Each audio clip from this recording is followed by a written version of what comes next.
জগৎ হরে কৃষ্ণ। শ্রীমদ্ ভগবদ গীতা শ্রীকৃষ্ণ আমাদের এই জীবনযাত্রা কিভাবে সুখময় হবে, সুন্দর হবে এবং এই সংসার জীবনে কি করে আমরা মুখ্য বস্তু লাভ করতে পারি, এখান থেকেই সেই সমস্ত তত্ত্ব তিনি সেই জ্ঞানটা আমাদেরকে তিনি দিয়েছেন।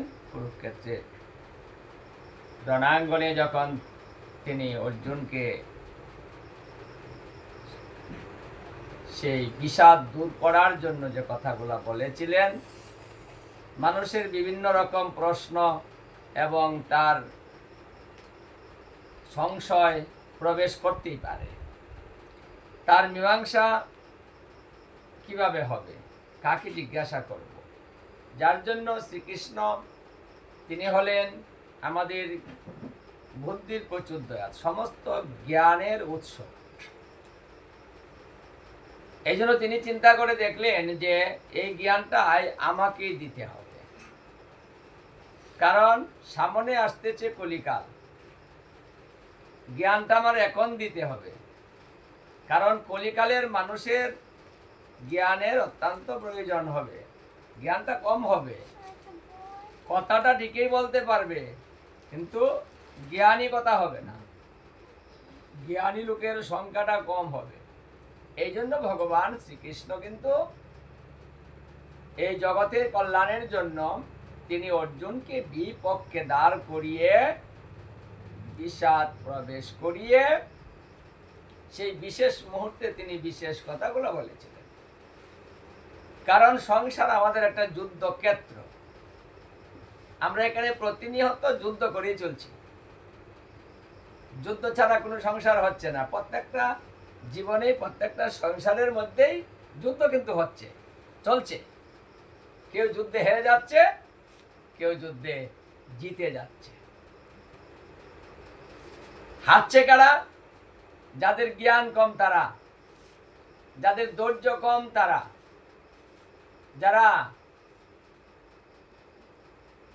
বুঝতে পারে না যে কিভাবে সংসারে জিত লাভ করতে হয়, তারাই এই যুদ্ধে জয়লাভ করতে পারবে না। এই দুর্যোধনের মতো হেরে যাবে। অনেক কিছু থাকলেও তার মধ্যে সুখ পাবে না, কারণ সুখ কিন্তু ধনের মধ্যেও নেই। নাহলে দুর্যোধনের তো অভাব ছিল না, সে হস্তিনাপুরের রাজা ছিল, তারপরেও তার কেন সুখ হলো না? কেন তার বিবাদ করতে হলো? কেন তাকে যুদ্ধে জড়াতে হলো? হ্যাঁ, আর কি চাই? তাহলে আমাদের সুখ হচ্ছে মনে, সুখটা কিন্তু ধনে না, সুখটা হচ্ছে মনে। এই জন্য শ্রীকৃষ্ণ শ্রীমদ্ ভাগবতের দ্বাদশ স্কন্ধেও এই অনুরূপ কথাটাই তিনি উদ্ধবকে বলেছিলেন যে হে উদ্ধব, সুখ একমাত্র মনের ব্যাপার। সুখ কেউ কাউকে দিতে পারে না, কেউ কাউকে সুখ দেয় না। সুখ নিজে নিজেই অর্জন করতে হয়। মানে সুখটা হচ্ছে মনে। যার মন সাধনা হয়েছে, যার মন আয়ত্ত করতে পেরেছে, তারাই সুখী হয়। যার ধৈর্য আছে, মানে মনটাকে বিচলিত করে না। আমাদের মন তো কিছু হলেই সহজে বিচলিত হয়ে যায়। এই বিচলিত হওয়াটাই হলো আমাদের দুঃখের মূল কারণ। আমরা যে কোনো কার্যে, যে কোনো বিপদে, যে কিছুর মধ্যে আমরা সহজে বিচলিত হই। কিন্তু জ্ঞানী ব্যক্তি এখানে বিচলিত হয় না, সে ধৈর্য ধারণ করে ঈশ্বরের উপরে ছেড়ে দেয়, তার দুঃখ নেই। কে দুঃখ পায়? বলছে ওটাকে যারা সহ্য করতে পারে না। মানে দুঃখটা আসলো, দুঃখটাকে সহ্য করতে হবে। একজন কথা বলল ওটাকেও সহ্য করতে হবে। একজনে আঘাত করলো, ওটাকেও সহ্য করতে হবে। মানে এটা যিনি করতে পারছেন তিনি সুখী। এখন আমরা তো কারো কথা সহ্য করতে পারি না। কেউ যদি কিছু বলে আমরা কিন্তু চুপ করে থাকতেই পারি না, আমরা আরেকটা বলে দিই, তাই না? সে যদি একটা বলে, পারলে আমি দুটা বলে দিব। ও যদি একটা কথা একটু উপরে বলে, আমি চাইবো তার চাইতে আর একটু উপরে আমি বলবো, মানে তার চাইতে আমি উপরে থাকতে হবে আমার। এই যে আমাদের প্রবণতা, এই প্রবণতাটাই হচ্ছে আমাদের দুঃখের মূল কারণ। এখন আমাদের এই প্রকৌশলগুলা শিখতে হবে, যাতে সুখীটা হবেন কি করে, কোন কার্যের দ্বারাতে সুখী হবেন, মানে কি কি পথ অবলম্বন আমাদের করতে হবে, সেটা যদি শিখতে চাই তাহলে অবশ্যই আমাদের গীতাকে ফলো করতে হবে এবং গীতার জ্ঞানটাই আমাদের গ্রহণ করে সংসার জীবনে ধর্ম এবং কর্ম সব ক্ষেত্রেই আমাদের গীতা প্রথম প্রয়োজন। বিচলিত হব না, দুঃখিত হব না।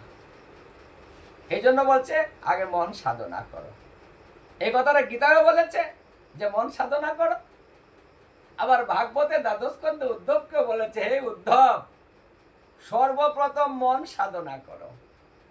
যিনি মন সাধনা করতে পারে না, সে যে কোনো কার্যে রত হবে, যে কোনো সাধনায় রত হবে, সে ভ্রষ্ট হবে, তার সুখ হবে না, শান্তি পাবে না।